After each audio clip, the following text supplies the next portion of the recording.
Yeah. All right. So we have a topic. We literally just found out that Kyle Busch died. I guess we're unified together. Like, it's funny that you were coming over here to do this because I was like, Bryan, I would have called you either way. Like, not, hey, let's talk about this, but like, I would have called you to see if you knew anything. There's nothing really out about it right now. We just found out. Like, absolutely. It was, he was sick after the Watkins Glen, and I saw something on it. I didn't watch that race fully. Yeah. And at the end of it, all I saw was like a clip of him saying, "Oh, I need medical attention," or like I need to go to the infield, whatever. I just saw it was he said on the radio, who was like, the designated doctor for so and so. Can you find him for me, please? While he was driving around, and said that on the radio, right? Right. Yeah. And then that was it, dude. He knew. No, something was wrong. He felt something was wrong. First off, for people that don't watch NASCAR a lot, Watkins Glen is one of the tracks that's not circles. It's like a road course track, if you will. It's almost like lefts and rights. It's like kind of a windy course. So it's a little bit different, unconventional track. That's what we mean when we say Watkins Glen, for the layman. But it's crazy that he knew then and was talking and finished the race. I don't know what it could be. And the thing I saw on it was, he said something about, I just had a bad cough. But that's like Kyle Busch. I had a bad cough this morning. Like, what do you mean? Right. Yeah. That's what I mean. That's Kyle Busch. He just whatever. It was no big deal. It is what it is. The blue collar boys just cure that with some coffee and and then, paint. And then all of a sudden I saw this morning, it could have been last night. And wow. They were like, yeah, he was hospitalized with severe illness was the quote.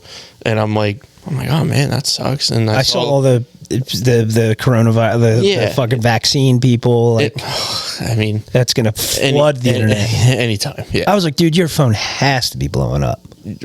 Yes, your phone was. When I called you, you're like, yeah, I know. I was like, yeah, I've had 3 calls already. Yeah, but yeah, man, and then just to go from seeing that in the morning to just I got a text in a group chat. I was like, damn, Kyle Busch.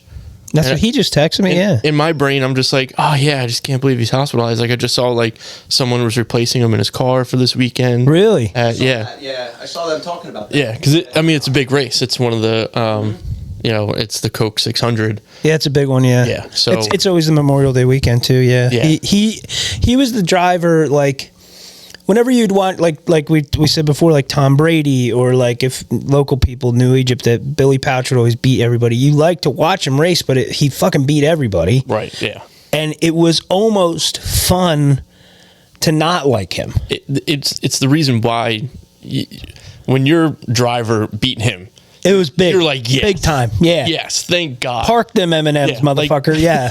What's up? Oh, no, I was going to say, if you had to guess between NASCAR, O'Reilly Series, and Truck Series, how many series races did he win?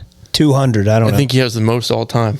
It's 234 races. It's ridiculous. It's the most of any driver in history, and he won 2 Cup Series titles in 15 and 19. How many? Dude, you look up how many Daytona 500s he won. At least 3. 0? I'm pretty sure it's 0. No. How many races at championship then? Because my cousin has these parties at his house, either Daytona 500 or like the championship race, the last race. Probably that, but not. They don't mention. How many times did he win at Daytona? Not Daytona 500, at Daytona. What am I, GBT? Hang on. No, you're Jamie. Go ahead, look it up. Pull it up, Jamie. Yeah, it is. It's like you tune into the Super Bowl because you know Tom Brady's going to be there, and you're going to root for whoever else is there. Yeah, and. I started hating when I was a kid when there's at least one instance of him hooking Dale Jr. and him going to the... Oh, yeah. Dude, you were a big Dale Jr. fan. Yeah. Big time. I remember that. I grew up watching Senior when I was younger. Yeah. I was only 7 when he passed. I think in New Egypt you had to be a Dale Jr. fan. I think everybody just had that. You would wake up one day and that Dale Jr. leather jacket was just in your closet. I grew up the whole family saying, well, Jeff Gordon's gay. Yeah, we all thought Jeff. And that's like, you know. No son of mine will like Jeff Gordon. And that's, Dude, but Jeff that's like Gordon. before, you know, that was like before the rainbow was claimed by anybody. Right, yeah. DuPont was just like, we're making paint. That's it. Dude, I remember all the Jeff Gordon hate, but now Jeff Gordon gear is fucking fly as shit. It's fucking so far. I got a lunchbox, Jeff Gordon lunchbox at New Egypt Flea Market. I'm never putting anything in. 2 weeks ago now, my phone blew up again. There was a marketplace find, which yeah, I love and those. I'm walking in the house now. I got this big dumb smile on my face, right? Yeah. I walk into the house. My son's screaming from having a temper tantrum. Screaming. He's in the timeout chair. My daughter's screaming. And I walk in the house. I'm like, what is going on? Now, here's my dumbass with a big smile on my face with a Jeff Gordon crock pot. Whoa, no way. I know what I you got mean. for $5 off the marketplace. And I'm like, I'm going to show my wife this. Dude, I She's have a going to love picture this. of that. And then I walk in and see the chaos. I'm like, I'm going to go put this in the bar before I get yelled at. Completely like. I told her last week, a week later, and I was like, I wanted to show you my crock pot. Yeah. She's like, where the fuck did you get it? I was like, I got it on my way home in Marketplace. A guy met me. And she's like, you got to be fucking kidding. I was like, I wanted to show you earlier, but... Lord help the person that posted Dale Earnhardt crock pot. I will drive up 300 miles. You know how much I bought it for? How much? $5. What? It was $5. I couldn't not. I have to give you my chili recipe. The guy's like, yeah, I'm on my way home from Browns Mills. I'm going to Allentown. I'm like, you passed through Chesterfield? And he goes, yeah. It was in Chesterfield? You're lucky I didn't fucking see that. He met me at Osteria. He drove somewhere for a $5 crock pot? He was on his way home, and I'm on my way home. Dude, that pizza's good at Osteria. I like that. It's delicious. It's the best. We popped in there one time. I was like, holy fuck, what a staple joint this is. But it's like $25 it for is, a pizza you can eat by yourself, though. But it's good, though. That's the first time I ever had fig and arugula on pizza. Yes. It was like that fucking is nuts. Nicole's favorite. It's so good. It's delicious. Yeah. Me and Christy go in there. She's like, what we do when we go to a pizza place, the side note here we'll get back to the NASCAR thing, that serves the personal pizzas. Kyle Busch died, but here's a really good pizza. Yeah. R.I.P. We're really sad. There's two pizzas. She picks one, I pick one, and when we get it, we split it in half. Yes. It's the best. Yes. I love that. And they have the Ostera Procaccini or whatever it's called. Yeah. Is that what it's called?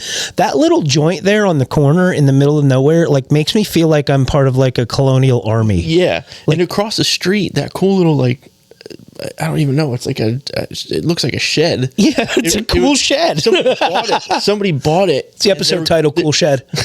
It was supposed to be like a coffee shop, like a little mini coffee shop. Yeah. And it reminded me when we were in Montana for our honeymoon. Yeah. You couldn't drive out of sight of a coffee shop in like a 20-foot ocean container. Really? Without seeing another one. Like the tractor trailer, the shipping container? Yeah, the shipping containers. Really? And I want to go to Montana so bad. I have so many friends there that tell me to come out and fish and hunt and shit. Dude, it's we drove through Glacier, and every time you took a turn and saw a new mountain, you're like, this is stupid. Yeah. This don't make any sense. It's too many mountains. I got buddies out there that are always trying to get me to go out there. It's like, dude, I can't, like I have to take a lot of time off of work to go out there because I'm not going to go out there for a weekend. It's beautiful. A lot to see. Little tiny coffee shops and weed shops. Yeah, I bet. And it's not weed shops like here where you walk in and there's security, you check in with you walk in there, and the one I went to, walked in, just cute little girls sitting in there, and they're like, "Hi, do you want to check everything out?" I'm like a farmer's market? Hiding? Yeah. They're like, "Oh, there's our ice cream. Here's all this, a candy." I'm like, what the fuck? Is there security here? Meanwhile, they're probably all open carrying. Yeah. You can steal, but we're going to shoot you. I heard the Walmarts out there are nuts. Like, it's just a whole different world. I didn't even go to one. Yeah. We were at just Airbnbs, and we stayed in like a Wild West town. Was it decent? I heard there is touristy parts of Montana, but if you catch a little back road dive bar or something, you get a burger for $5. So we were in a couple cool spots where, like, it keeps going down. Where it was pricey, it was touristy, but then there was like. I was gonna say, just sit there and talk. That's what I'm here for. Told you. See, that's why you should. Numero uno. We're not stopping either. We're not stopping. We're just. That's you deserve power through that. your podcast to have this. Well, I guess I'll use this as filler. I was reading reading an article in the New York Times about the Kyle Busch thing. It says remarkably, he kept winning all the way until his final race weekend on May 15th at Dover Motor Speedway. Even as he was still dealing with what he thought was the remnants of an illness, Busch had a classic rowdy performance in NASCAR's Truck Series. He won fastest in practice, won pole, and led the most laps, and won the race. His last race, dude. His last race. And that was a Truck Series, though. Yeah, that was Truck Series. Yeah, Dover being like the home track. Yeah, Dover's sick. Dover's nuts. I haven't been to Pocono, but I've been going to Dover since I was, I don't even know. Oh, cool. 5-6 years old. Really? And like my grandparents took me all the time, and dude, that's a sick memory. Your grandparents taking you to Dover. My grandfather took me to the farmer's market. Well, we would go down sick. on like Thursday. All right, we'd go down on Thursday. We would watch the Truck Series race on Friday. Watch the Busch Series at the time race on Saturday. Did they have a camper or like a? No, we just stayed we in a hotel? we actually had a family friend down there. Okay, that's good. A little hookup. Yeah, it was 20 minutes away. Love it. 30 minutes away. I think it was in Smyrna. Yeah. And yeah, man, we just go hit the Cracker Barrel every single time on the way down. I went there. I think it was 2012. No, 2010. I think. I can't even tell you when we got there. And I can't tell you when we got home. I don't remember it at all. Because if you camp and you find the right people, it's just I put a 30-pack in the cooler, you put a 30-pack in the cooler. The party was nuts. And we didn't even go for that. Like I went with other NASCAR fans, but a girl I was dating, she's like, "Can my brother come?" And I'm like, he's not really a NASCAR fan. He's kind of whatever. Fuck it, let him come. It was trouble the whole time, just getting drunk and high and shit the whole time, hunting for him. It was a good time. Yeah, my favorite part of like the camping is seeing the Talladega party. Yeah. And Talladega posts every year after the race what people left behind. Yeah. Oh, and that is always a great baby, great Twitter thread. I mean, everything from just coolers, full couches, tents, coolers, tents. You got blow up dolls. Like the one video, they had a trailer. It was basically just a stage. Yeah, and they put stripper poles up. That's and cool. There's just girls up there dancing. Everyone's drinking. Like the bar, people would set up tents and make their own bars. Yeah. And there was bars you buy a rock, you get a beer kind of thing, like the swap meets. Yeah, same thing. It's awesome. There's a company out there that goes to specifically pays music festivals and like festivals, and they go get all the used tents at the end of the events. So apparently there's hundreds of tents, and people like, dude, think about it. If you go to a hotel and spend $150 for a night, what do you get? Nothing. You can go to Walmart, buy a $60 tent and be like, nah, my problem. Not even. And then they buy them, they refurbish them, and then they give them to homeless people. So it's like, no, I'm cool with the first half, but Yeah. All right. Yeah, you're a big Tennessee guy too. That's what I wanted to get into. I've become a Tennessee guy, I would say, yeah. Yeah. Well, I mean, even when you lived in Bordentown, you guys were still going to Nashville all the time. Yeah. My wife and Predators games and shit. Yeah, my wife and her family are the ones that got me into going down to Nashville and then venturing outside of Nashville. Tennessee is a whole mindset, dude. It is the life. It's like a goal. Yeah. We're going there in July. It's we're doing like a little family trip. It's not like so I have like a wedding party obviously of guys, but I want to do I want my bachelor party to be like Top Golf and like hanging out. We're doing like a little family trip with like my brother, my cousins, and Phil is going to drive us because we're all going to be there. Driving down. Yeah, we're going. Phil's driving us. Phil is the dude. It's not really like a bachelor trip, but I want to go down there before I get married for some reason. I don't know what's calling me to do so, but Tennessee is just, it's the vibe. And I remember, speaking of NASCAR, the first time I ever went down there, my cousin Tommy and I passed Bristol Motor Speedway on Route 81. I'm like, let's pull over and we'll take a picture of it. We'll look at it. I had my first digital camera. It was like 2010 or some shit.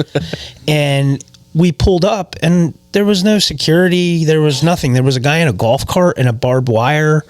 He's like, yeah, you can come look at the track. Just step over the wire. And we walked right up to the track.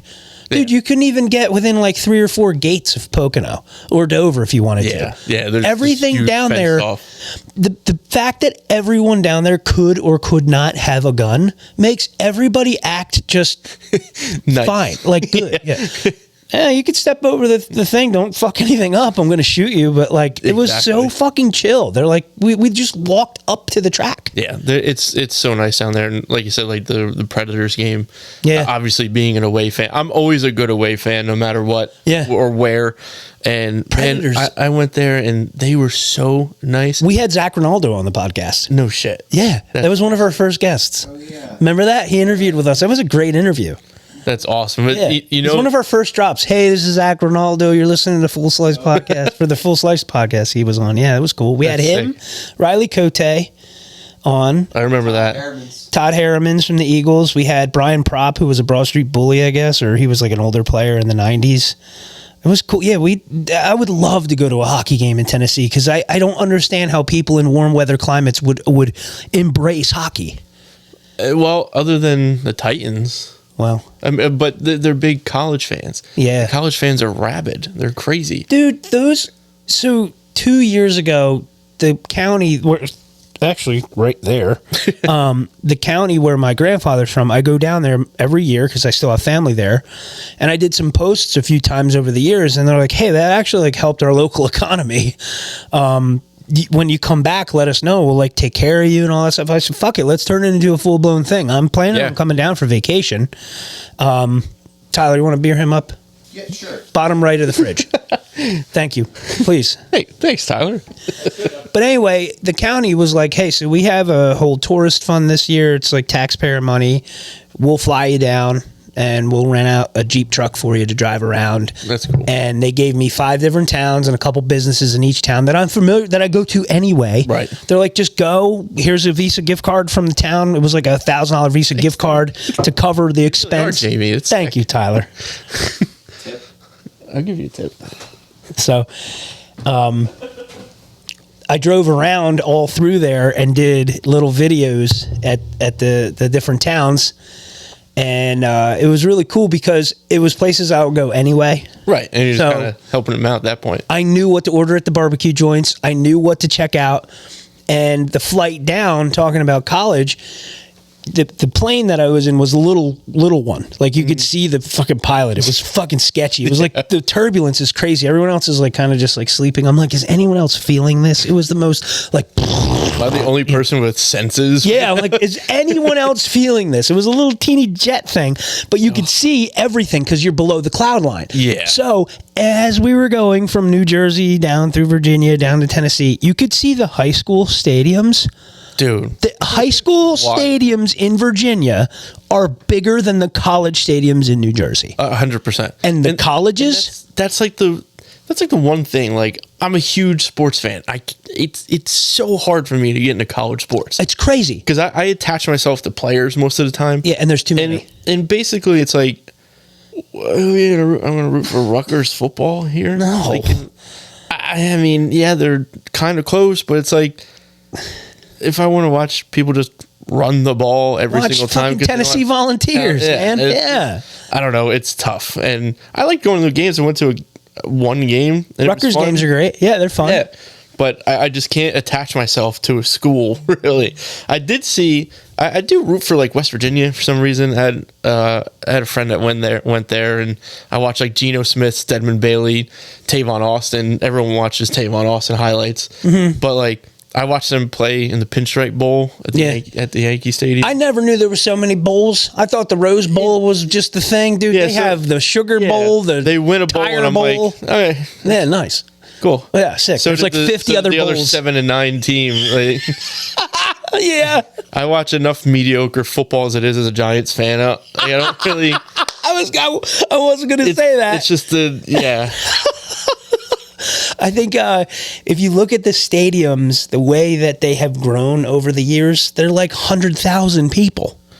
It's crazy. And then you just have, Giants Stadium and the Jets Stadium just looks like a giant condenser outside. Yeah, it looks like a big energy field. It's Yeah. just a big air conditioning sitting in a swamp.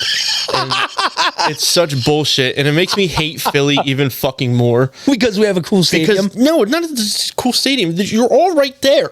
It's all there. It's all right there. Yeah. Yep. And if you're in the top of the link, you can see into the Philly If you stadium. can catch it at the right time, you can see 2 sports in one day. Yeah.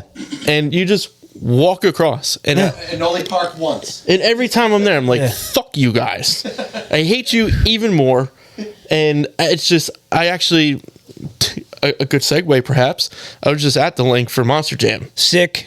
Oh, dude. And I'll tell you what, monster trucks are cool all the time. All the time. Monster trucks with your son is the coolest shit. At watching, I'm sure my wife saw my stupid face light up, but seeing his little face light up as they came out, I was like, this is cool. Well, I took Joey, my sister's kid. He's 6. He's like the closest thing I have to his son besides my dogs. And hear them. So I took him to the Hot Wheels Glow monster trucks at the Trenton Cure Arena.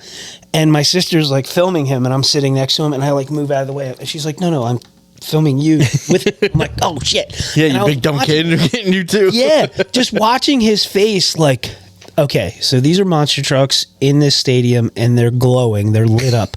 I'm like, my dad went with us. 1015 hooked me up with tickets, so thank you very much. They just gave them. Cool. Randomly, they're like, we follow you, like we see you talk about monster trucks all the time. And Bob, their promotion guy, was like, I got some tickets if you want them. Dude, it's kind of pivoting off of it a little bit.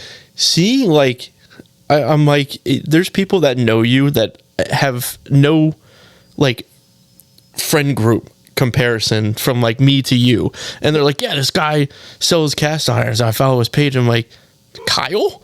They're like, yeah. I'm like, yeah, it's my buddy. Yeah. And they're like, what? I'm like, yeah. And it's just, and then like I'm like, yeah, look, and I go to your page and it's like 70,000 followers. I'm like, what the fuck happened? I don't know. And then it just keeps getting bigger and bigger, and it's super cool to fucking see. Well, it it hasn't gotten bigger, I'll tell you that. It's gotten a little bit smaller. Well, no, but it's not just like the following, but like the amount of things you have your hands in is really cool to see. It's great for ADHD. Because I kind of have figured out, like, all right, I'm into like 5 things. I'm going to hyper focus on this thing for a couple weeks, this thing for a couple weeks. Then I realized you have to eat every day. So I'm like really into cooking with the cast iron. Right. So like the food thing really took off.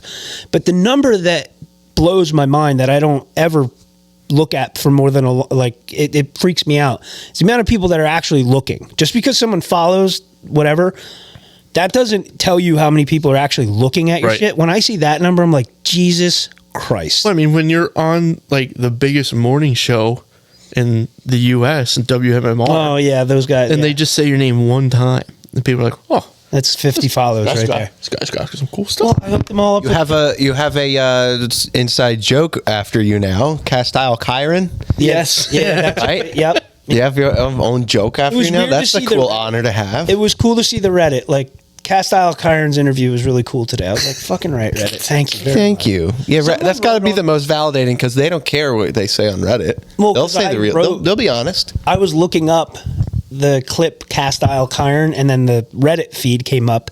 So then I thought, what if I type? I'm like, it's a dangerous thing to like Google. I don't do it, but I did it on Reddit. It's like Joe Rogan. Don't look at the comments. Don't read the comments. No, I don't read any of the comments. If I see it's somebody I know, I'll read the comment. If it's somebody else, I'll either tangle with them or just leave it alone or delete it. Because some people write the dumbest shit that I just don't even want to give them the validation of it living. But on Reddit, someone was like, have you ever bought cast iron from any of the following guys? And it listed me, a couple of the other guys that do it. And one guy wrote, I bought one from Kyle.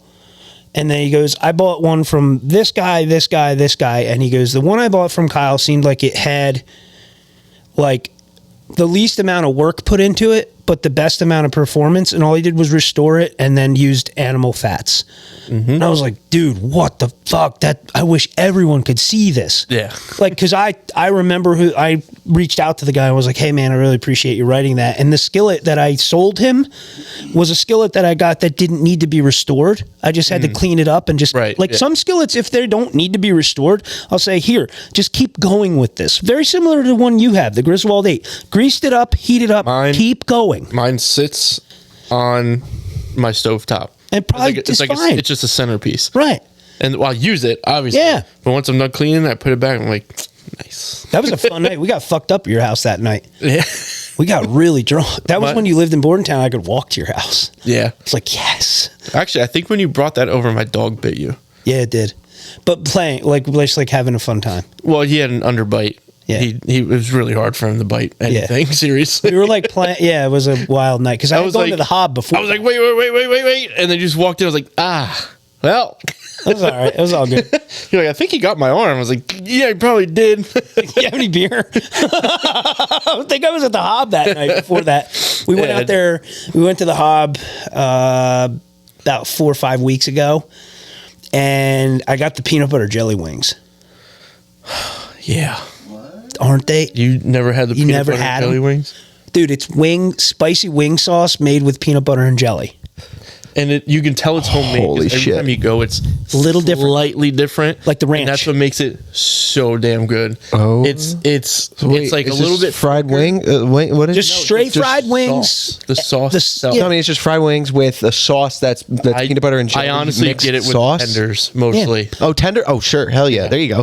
Tenders with... So regular chicken, like breaded chicken tenders, basically, and tossed with a sauce, and the sauce is peanut butter jelly, and what else? That's it. It's spicy peanut butter and jelly. It's like a pad thai. It's like, when you heat up peanut butter, it gets thin. Yeah, and runny kind of. Yes. Oh, so there's a little bit of heat in there. Or is it just like, or is it more of a or is there like a savory, wingy type of flavor in it? It varies. Like some days, my wife's like, oh my god, and then some days.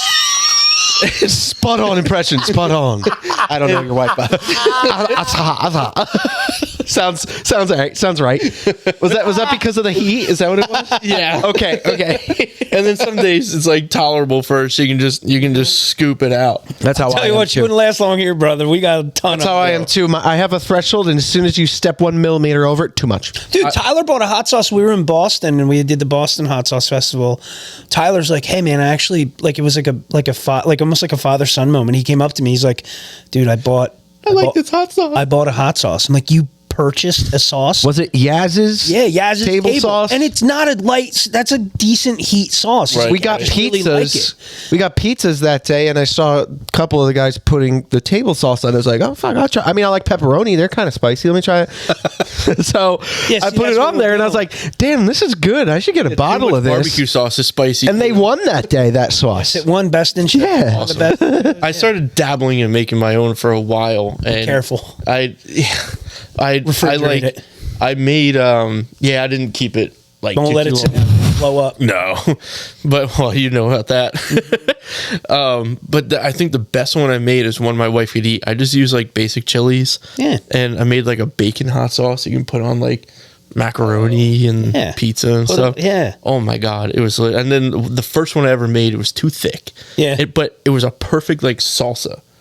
Oh, cool. It was like too thick. Like I didn't really like strain it, anything. I just kind of made it. I was like, yeah, peppers and stuff. Just toss it in there, some seasoning. And that's how it happens. Yeah, I put on like a couple pieces of chicken. I'm like, this is just salsa. Yeah. What I like to see is when people bring kids to the festivals. Like my cousin, he brought her kid. He was like 2 years old. He ate a Carolina Reaper sauce. I was like, you understand what this kid's going to be a fucking fiend by the time he's our age in the hot sauce world. He's going to be able to eat anything. It's the only, that's like scary. Yeah. It was very scary. Dude, he was eating stuff that I'm like, yo, man, stop. Like, I can't even eat this shit. Like, knock it off, dude. It's got long blonde hair, looks like a little Kurt Cobain. He does. Scraggly little head. He's so quiet. And he's so quiet. And he's just like, he just did that, and he just went back to playing. Like my son said the other day, and I put hot sauce and everything, and I just had like Sweet Baby Ray's buffalo sauce on something, just a little bit, and he goes, I want that. See, no, you don't, buddy. It's spicy. He goes, I like spicy. Here you go. I'm like, all right, here. I put it on my finger. He goes, that's spicy. I'm like, yeah, you like it? He goes, yeah. And I'm like, do you want more? He goes, no. I'm like, well, do you like it? Yeah. Yeah. He was tough. I was like, oh, okay. Yeah, I guess. I remember when I was a little kid, my dad gave me a pepper because my dad grew up in farming. Like he worked at a tractor repair place. Then he went on to running some farms and stuff. And he always had some Mexican dude who would be like, oh, Henry, here, pepper. And they'd like bring shit home. My dad would come home with all kinds of crazy vegetables. Remember, he'd come home with stuff from like Chinese farmers. Like, this is fucking rhubarb or some dumb shit, you know? And I remember when I was little, he's like, come here, try this. And I was like, what is it? He's like, it's a hot pepper. I was like, okay. He's like, oh, shit. Like, I ate the whole thing. And I was like, what is it? He goes, no idea. Dude, it was like a Calabrian bird, like a bad hot. And I remember like running water on my tongue under the sink, and he's just like, so little did he know. My dad was always into like hot sauces, and like we were watching UFC one time, and the rules popped up, and it said no eye gouging, and I was like, Dad, what's an eye gouge? I'm in 3rd grade. I'm like, Dad, what's an eye gouge? He goes, oh, it's when a guy goes like this. He did it to you? He didn't mean to. Because his eyes were tearing from the buffalo sauce. And he stuck it in my eye and he goes, oh, fuck. And I'm like, wait, he had buffalo sauce on his thumb? Super hot buffalo sauce. You got like it was eye gouged with the poison. It was red. Like it wasn't just like a orange buffalo. It was red, and he was tearing up, so he couldn't see, and he stuck it in my eye, and I just like looked at him. He goes, "Oh fuck," and I'm like, He goes, "Are you okay?" I'm like, no, but I was like the little kid like pain. Yeah. So I'm like, no. And he goes, oh shit, and he like brought me like it's a core memory. Every time we watch UFC, I'm like, that was an eye gouge, dude. I know a guy that does UFC, and I watch like his highlights and stuff. Does UFC or MMA? No, UFC. He's on TV. Who is it? Pat Sabatini. Dude, I want to get him on the show. He's if I want to be here. Yeah, he's buddies with one of my coworkers. He went to college with him, and he was at our work picnic, and I'm like, the fuck? You always see the cauliflower, you're like, who's that guy? Yeah. Dude, and he is such a nice guy. Yeah. He deserves every bit of everything that comes to him. He's such a kind dude. He seems like that. And it's like he bass fishes in fucking Philly. Like he's a sick every dude. Every time I see a fighter and it says like, oh, from Philly, my automatic sports brain goes, fuck that guy. But then I'm like, why? Why? He's not an evil. Just because his stadium's near the other stadium, if he times it right, 2 games? Come on. You probably watched so many sports. God damn it. Piece of shit. Dude, how crazy is Shane Gillis going to be at the link? I want to go so bad. We're going. You're going? Absolutely.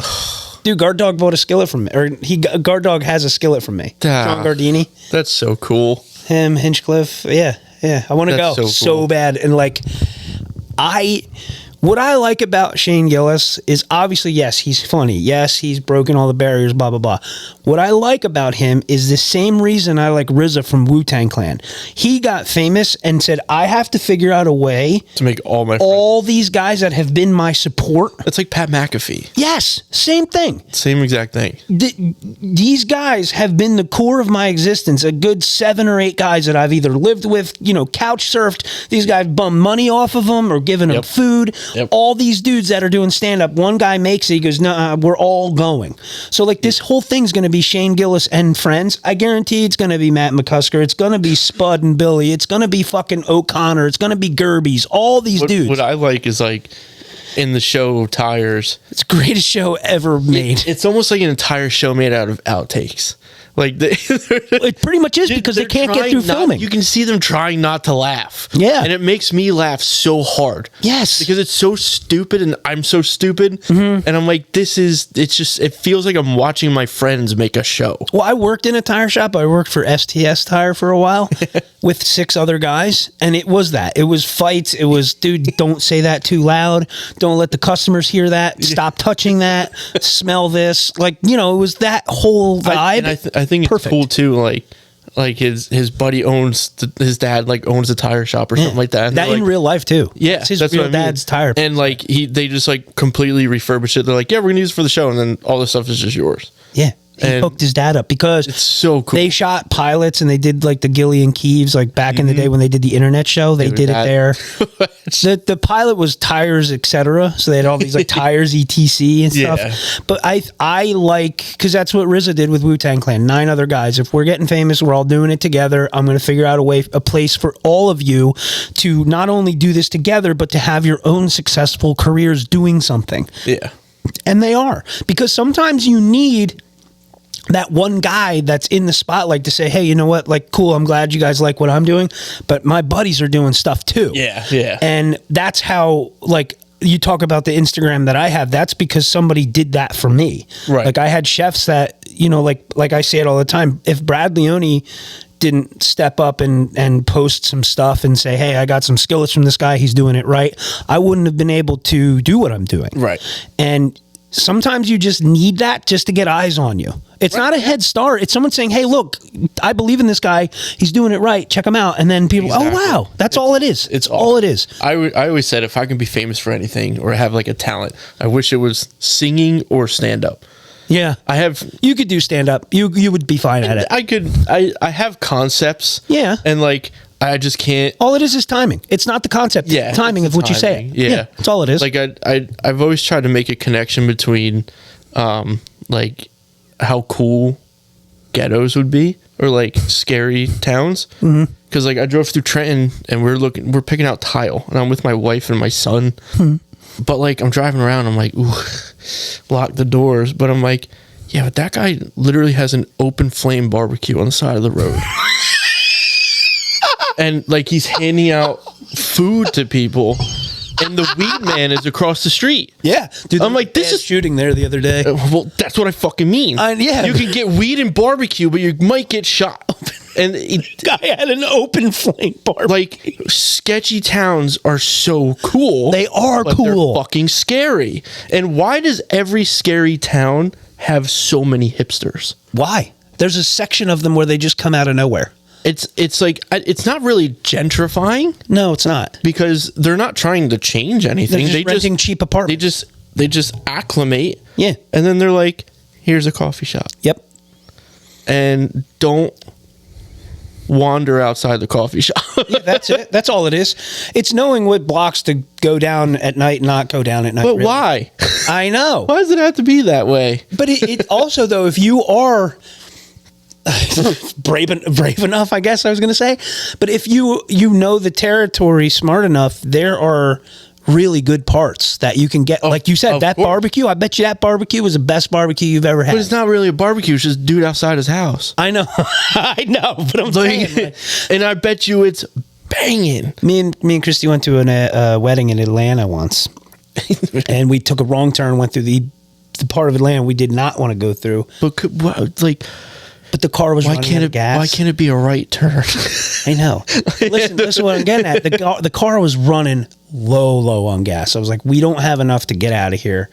I'm going to go to the gas station, whatever gas station's here. And it's pump yourself because it's fucking Atlanta. It's Georgia. So I'm like, well, here goes nothing. And it was in a rough area. And you know it's a rough area when there's patches of grass that could easily be mowed, but there's like 6 feet of shit. Yeah. And there was a chicken place to the right of the gas station, and it was literally a big bulletproof glass window with a tray. I'm like, I'm doing it. I'm doing it. Dude, it was the best chicken I've ever had in my life. I'm sure. It was. I have a rule now. If you're below the Mason-Dixon line and you have to buy fried chicken and it's behind a bulletproof glass, it's going to be the best chicken you've ever had. Do it. Take the risk. Take the bullet. The absolute scariest stop I've ever made was in Montana. Yeah. Where in Montana? Dude, we were going to the east side of Glacier. Okay. So you got the one side with the, the pretty entrance and Lake McDonald and stuff like that. Yeah. You go around to the other side. Okay. Now you have to go around the mountain because there's no going through the mountain. Yeah, you can. Yeah. So you have to drive all the way around, and you get into Blackfeet territory. Oh. And my wife goes, I want a coffee. I'm like, no, the fuck you don't. Not here, no. Like, no, you do not want a coffee. So it's in Indian territory? Well, the whole place is. Really? Whole place. You can walk into a bar. I went to Moose's Saloon. Okay. There's just, you can play casino games in there. Really? Yeah. Yeah, that's And our story for that. I'll come back to that. Yeah. But I went around and she's like, I need a coffee before we go in. I was like, you don't understand where we are. Yeah, like We're not just going to a Starbucks. She's like, well, I need some sort of caffeine. I'm like, go breathe in the fucking nature. How about we get a natural high here? And she's like, no, I need a coffee. I'm like, okay. So I found a gas station. I walk in, and you want to talk about people just staring at you? I walked in, they're just... And I'm like, oh my God. I poured it, and I was like, there's no creamer or nothing. Okay. I'll just grab the sugar, and I go to pay for it, and I was like, here's $10. This is a $10 coffee now. And just walked out. And I'm like, I got in the truck, and I'm like, hon, I've never been so terrified in my life. did it look ghetto though? Yes, very. Okay. Like extremely. But it's not just that. I've never had that sort of Stare on you? yes. Yeah. It was scary. So my uncle It was really fucking scary. my uncle one time, it was I'm sure I've told this story. I don't know if I said it on the full slice or not, but my uncle called me one time. It was a Friday night. He's like, hey, are you busy? I'm like, it's an open-ended question. Depends. I mean, nah, not really. What? Depends what you want. He's like, I need help. I was like, I'm not busy then. If somebody asks me for help, I'm always want to help. He goes, I'm going to Philly to pick up running boards for your aunt's Jeep. They live by the Jersey Shore. They're like, they're salt life. They're awesome. But he's like, I don't know anything really about Philly. I know that, because Christy's sister lives there and we go there from time to time. Christy used to live in Fishtown. He's like, you want to just go with me to take the ride? I'm like, all right, yeah, sure. Get in the truck, going down there. I was like, so do you want to put the address in the GPS? He's like, yeah, we put it in. I'm like, there? Literally in Kensington. Where the train, like Allegheny Ave, like the worst. I'm like, literally where we're going to be. This guy better have the running boards like ready to go to put in the bed of your truck for us to get back on 95. So we pull up to the dude's house. And it was like abandoned row home, decent house, nice house, abandoned row home. Pull up to the guy's house. He pushes a button and this like door, this long gate opens. So now we're locked in with this guy. We're in the fucking octagon, bro. Because I'm not in here with you. You're in here with me. Yeah, you're here with me. We just park. He the windows are half rolled down. I'm like, you can't do that here. Like anything you have of value, like that walkie-talkie plug, that's going to get stolen. You know what I mean? Yeah. So we got the running boards, gave the guy the cash, left. As we pull out to go back through that part, there's a dude laying completely naked on a mattress on the corner of a 7-Eleven, like covered up with a blanket. And he's just like, oh, like I had no idea. Like, yeah, dude, like this is, and then he told me, he's like, maybe that's why the running boards were so cheap. I'm like, yeah, probably. He's like, I got to get gas. I'm like, no, you don't know. He's had it listed for 3 years. Yeah. Right up until it's like, he would talk about listed for 3 years. Yeah, you got people that like, you have the Facebook flakes. Yeah. A lot of times that's why. Tell me about it. Everybody says how great Facebook Marketplace is. I haven't seen it yet because every time I message somebody about something on Facebook Marketplace, they don't give you a price. They want you to give the price. Yeah. The first rule. I sold and bought a truck on Marketplace. Really? Yeah, I bought 2 trucks off Marketplace. Wow. Well, that's bigger than anything I bought. But what I noticed in my world with buying and the selling things, I have a firm ground rule that you never shoot the first price. If somebody's selling something and you have a price listed and I don't like the price, you either say, hey, would you take less? Or you say, hey, when can I come pick it up? That's the answer. Not, hey, is this available? Yes, I'm taking offers. That's not how this works, dude. You have a price on there. No, I'm not doing it. Yeah. I don't list things on Facebook Marketplace, and I try so hard to not. Yeah. I went the other day, talk about internet, and then like Facebook and Instagram. I went to buy skillets. Some guy's like, oh, he goes, my wife follows your Instagram. If you're interested in those skillets, I probably shouldn't sell them. Like, fuck, dude. I have to like make a fake Instagram, fake Facebook now. They know that you want to resell. Well, not only that, but I collect too. Yeah. So they're like, if you're going to collect it, we know what it's worth. It was good value stuff, and I wasn't lowballing the guy. I was willing to pay his prices. There were $200-$300 skillets. I'm willing to pay $100, you know? Right, yeah. And if you just got them because somebody in your family died and you're looking at a free $1,000, yeah. just take the money, dude. Like, it's free money to you. Yeah. Like, I am going to put in the work. I have the clientele. You don't have the followers. Like, there's a give and take there. I'm not taking advantage of you. I'm willing to pay your price, but now the ones that I named, he said, I'm keeping all those because if you want them, I know that they're valuable or worth having. Yeah, so I'm like, all right, ridiculous. Man, sucks. I just thinking about Philly, that I used to work in glass and I would do showers and stuff. Yeah, yeah. And I was working in Langhorne for a shop, and I loved working there. The sweetest people in the world. Langhorne's great, yeah. And my first week working there, they were a pretty Christian family, like not like super, but like, you know, when they took us out to like dinners and stuff, they would say grace and stuff, which is nice. That's pretty Christian. Yes, that's not a common thing. It's yeah. And do you like, you pretend to, you like do that like peek? Well, you see somebody else peeking, like, damn it. We're going to hell. But they where'd they take you in Langhorne to put crab du jour? Where did they take you? Well, no, there's a couple different places, like farm to table places and stuff. I forget the name of it, but Harvest is one. Harvest, Harvest Host. Yeah, Harvest is one. Not Harvest Host. No, Harvest. Yeah. But my first week working there, and every time we saw a Philly address, I'm like, is this really Philly or is it like Northeast Philly? No, Philly bleeds out into but it like goes a little bit north, and it's Northeast Philly. You're not, but they're like, damn, I'm from Philly. I'm like, no, you're not.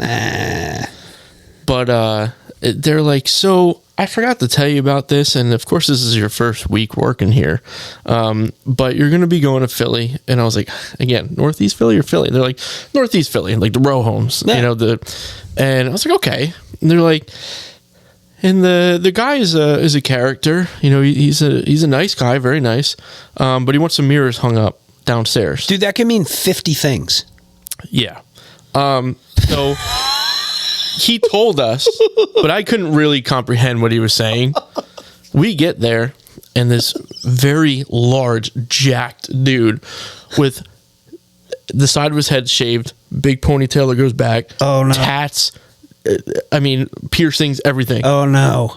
He's like, hey, what's up, guys? And I'm like, oh, shit, he is a character.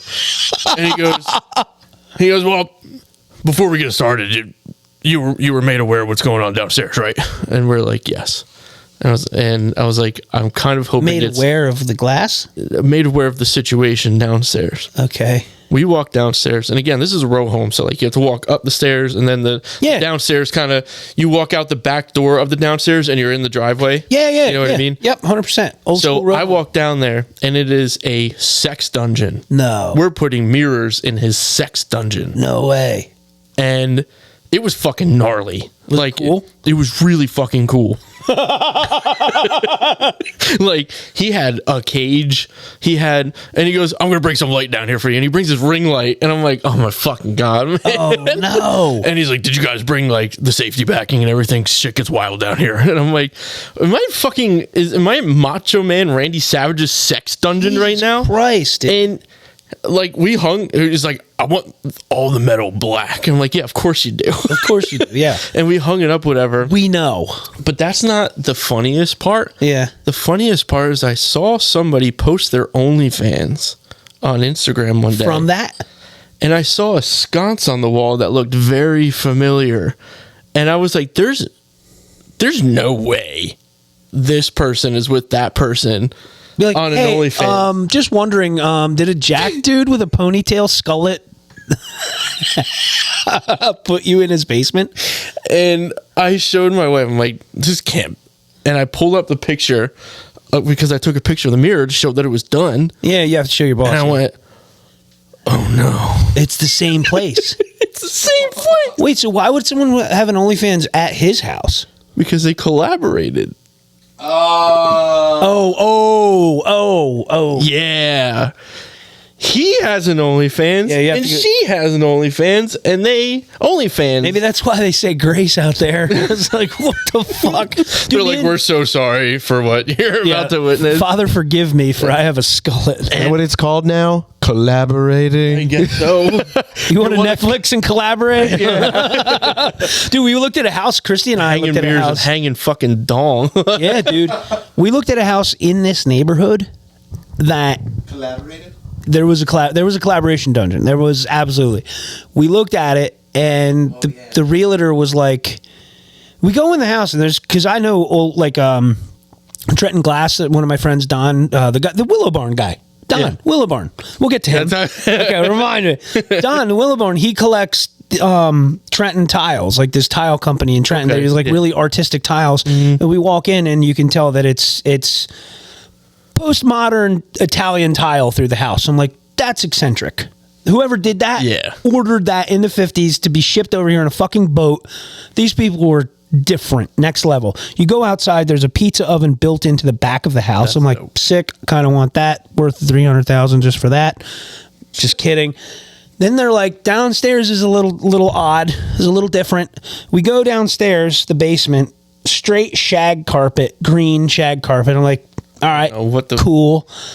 What's within on the lolly columns? You know, the center beam up in the house, carpeted around them. I'm like, well, maybe they had kids. There's a room in the back where the door has 2 locks on it. It's a soundproof room with that green carpeting on the walls, the ceiling, the back of the door, and there's mirrors all throughout the room. Oh my God. And there was shit in the room, in the house, like you know how people leave like the washing machine and the oven and all that. There was a jukebox down in the basement, but in that room looked completely renovated, cleaned, and like sterilized. The realtor's like, you can speculate. Like, our realtor was great. Morgan was the best realtor we could have ever had because she listened to us. Yeah. She didn't push us out of our comfort zone. Right. But she's like, I don't know anything about this listing. Like, that is totally different. But I was like, we could turn that room into something. Can use this. Oh, yeah. We could collaborate in here. I see the vision. Does the house come with the washer, the dryer, the stove, and the Sibian? Yeah, right. Yeah. But it was odd. It was definitely have a ring light. yeah. I just need a skullet now. It was blatantly obvious that that's what that was. But the way that they tried to hide it. So when you buy a house with your realtor, they collaborate with that realtor. They tried to hide it by taking all the black lights out. Yeah. There. That realtor told us that it was a music room. I'm like, okay, sure. If it was a music room, why is the jukebox out of the room? Why is all the records out of that room? They said it was soundproof, and the guy would go in there and just like zone out and listen to his records. Like, that doesn't justify carpet on the ceiling. You know what I mean? And the locks. So yeah, we looked at other houses. Like, it's tough. Like, Christy's a teacher. She doesn't have any blue collar background, which is fine. Most women don't. That's not an outlandish thing to say, but it's so hard because I really liked the bathtub in that house. It's like, yeah, but that house needed like $500,000 worth of work. Them having a bathtub on the second floor that was not done by a licensed contractor is going to be our fucking nightmare. Yeah. Like, yes, I would love it was a hot tub, like a corner tub for like 3 people, like a jacuzzi, right in the bedroom. One of these houses. Would that be great? Yeah, it'd be wonderful. Did they plumb it right? No. And you know how I know? Because the kitchen in the bottom of the house has patchwork in the ceiling. I'm not buying a fucking disaster. You know what I mean? It's like, you never know what you're going to find. Like, going into somebody's house, like a neighbor, like in our neighborhood growing up, when we would trick or treat, you like get to like see in your neighbor's houses. like it's cool. Like, oh, it's kind of like our house. My wife is famous for, I wish I could just stay in that house one time. Like, walking through Bordentown, all those historic houses and everything. And you can see right in them because you're head level. Do you know how hard it is not to just be like, People did it Dude, to us my all the wife is time. like that. Whenever we drive somewhere, she's like, I don't like their wallpaper. I'm like, who are you talking about? Courtney can see into people's houses. She looks into everybody's house like, they had a harp in their house. I'm like, what are you talking about? What the time. fuck? I'm like, Yeah, they're so into that. I'm like, I need to create an app for you, and it's just Nicole's advice, because every single time she's like, I wouldn't have done that. I would have done this. I'm like, I don't like that. And now she gets so mad. I'm like, why don't you just put it in your app? She's like, shut the fuck up. Put it in your app. Make a list. Make a list of stuff. I'm like, put it in your app. Yeah, what you wouldn't. And anytime someone needs a reference, they'll just go to your app and be like, oh, Nicole would have done this. That's like when I worked. I had this goal. So like I've always asked my dad for shit my whole life, like blue collar stuff, because that's just who he is. I was like, I want to start doing stuff, not avoiding his help, but like asking him only for like the important stuff. Right. Like, I need to plumb this. I got electrocuted really bad, Dad. How could we avoid that? But like doing simple woodwork, I learned really quick that I needed his help. Like our living room looks fine, but just don't look anywhere too long. Dude, we ripped out every wire, every pipe, every wall, reformatted the house. Every single thing was redone in my house. Yeah. And I learned not a lot. I did a lot, and then now it's like, but now the house is like pretty much close to being done. Yeah. And we got to a point, like, we just did the master, and like, I'm like, I don't want to paint the trim. We're gonna hire somebody to do that. Yeah, that's good. Dude, because we did it, and I was like, wow, this fucking sucks. Yep. Yeah. And looks terrible. Yep. And I'm gonna sleep and be in there all the time. I want it to look nice. Right. So we hired somebody, and he did fantastic. Yep. That's I'm very happy. Like our air conditioner broke last year, and I was like, I'm sitting here watching YouTube how to sweat aluminum or how to sweat air conditioning pipe and stuff, because I know where our leak is, and I'm just like, no. I'm not gonna fucking braze our air conditioner. It's an old unit. We only run the central air in the house, like very rarely. Mm-hmm. So we looked up. We called a guy to come out to give us a quote on fixing the air conditioner. He goes, you know what I would do? He's like, I would leave your air conditioner unit just to run the vent through the house, to like cycle air through the house. He goes, for what you're gonna pay to fix this air conditioner. He goes, get split level inverters or split unit inverters. So there's one there. There's one on the second floor. There's one on the third floor. Our electric bill is a third of what it was running the home unit. Exactly, yeah. And it's 3 different climate levels. And the guy, I'm like, dude, you didn't make any money on this call. He's like, well, I don't. I get paid hourly. I'm like, I love you. He's like, and me and my wife follow you. Can I have a skillet? I was like, yes. So I gave him. There you go. I gave him a cast iron skillet. Bartering is the key at this point. It was everything's too expensive to actually. But he didn't do a service that I didn't need done, and he gave. But he saved you a shit ton of money. So the moral of the story: sometimes you got to call the guy. Like even if I work in a welding shop. I work in a pipe welding shop. I could have completely wired up and put in a new central AC unit for $10,000. Right. But no, we spent $1,500, $500 on these window units each, and our house is fine. My wife keeps asking me to fix the washer again, and I don't really have the heart to tell her that I just took it apart, put it back together, and it just started fucking working.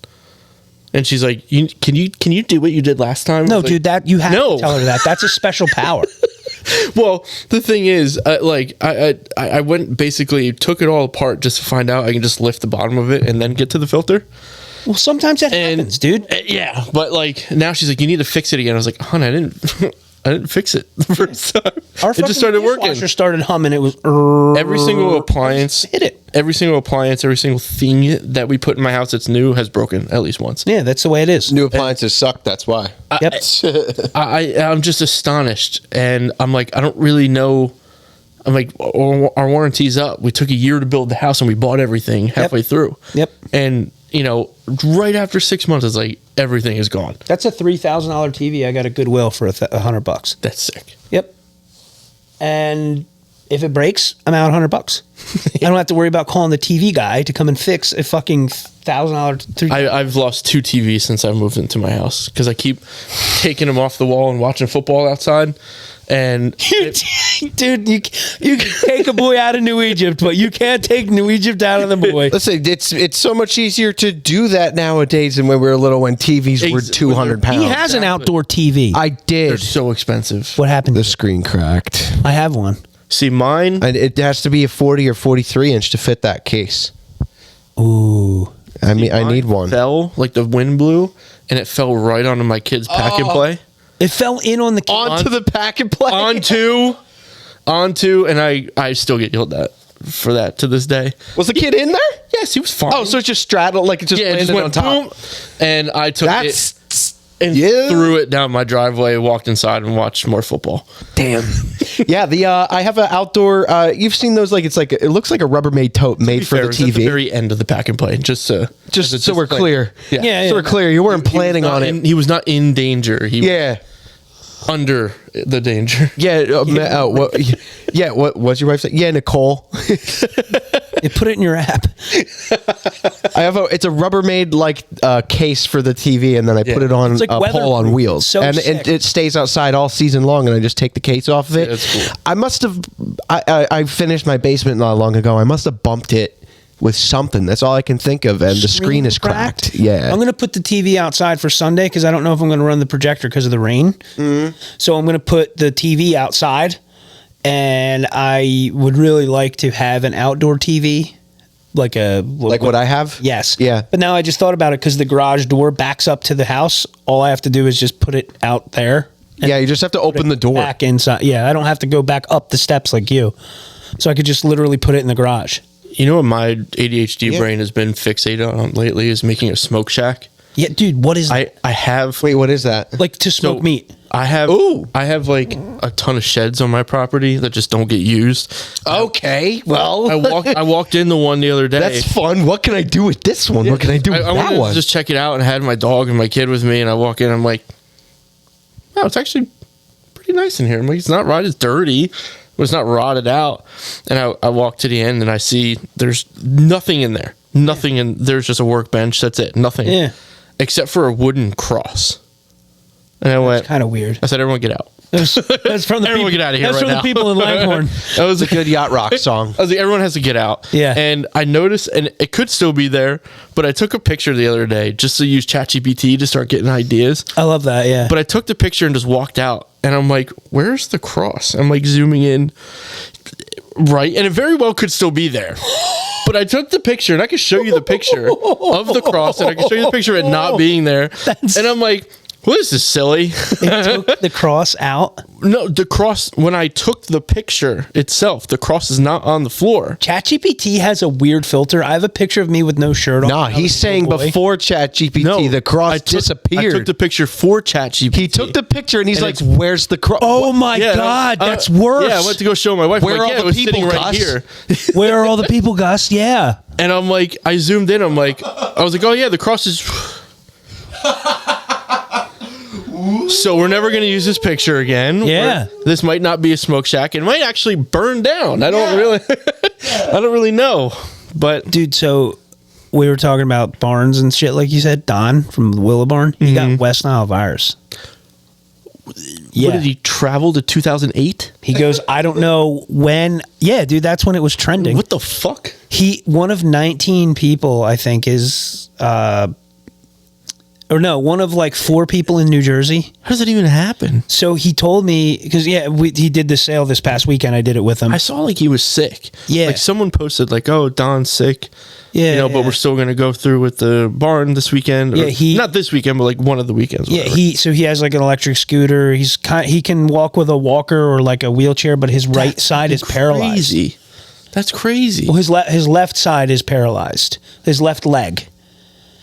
But like, the thing that bothers me, and like how like people are, we're talking about saying grace and like, Don falls into the category of probably the top 1% of nicest people I've ever met in my life. Super, super nice.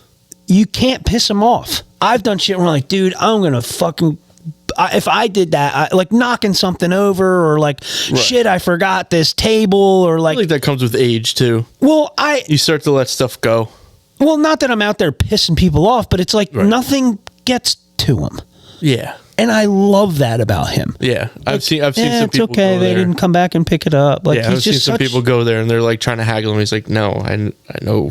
Yeah, I bought a bar off of him. Bar card. He remembered that because I told him. I said my friend Bryan's coming. He used to live down the street from you. He goes, oh yeah, he bought a bar card. That thing was. He knows everybody that bought everything from. He's just a different category of human. We turned this big barn door that he had into like help me. The thing that goes behind your bed. Yeah, headboard. Yeah. Follow the Willow Barn NJ on Instagram, though, if you're listening. Absolutely. That's the dude. They are incredible. And they have such cool stuff all the time. Yeah. I don't know. Anyone can go there and find something that they like. He digs a lot of shit out of like really old churches and houses in Philly, like really cool old wrought iron and antique stuff that, you know what I bought from him? So I'm into like pipe tobacco now. I love it. Oh, okay. It relaxes me. I love it. He had a box of pipes from like the 50s and 60s. I bought a couple of them off of him, and I messaged him. I'm like, dude, I just want to work. I want to work on them. I want to bring them on my trip to Tennessee to have like 5 or 6 pipes and just smoke tobacco with the boys, or like for my bachelor party or whatever. And I want to buy the rest of the tin of the pipes. Mm-hmm. He's put them aside for me. He's like, yeah, just whatever's fair. Like he's just like.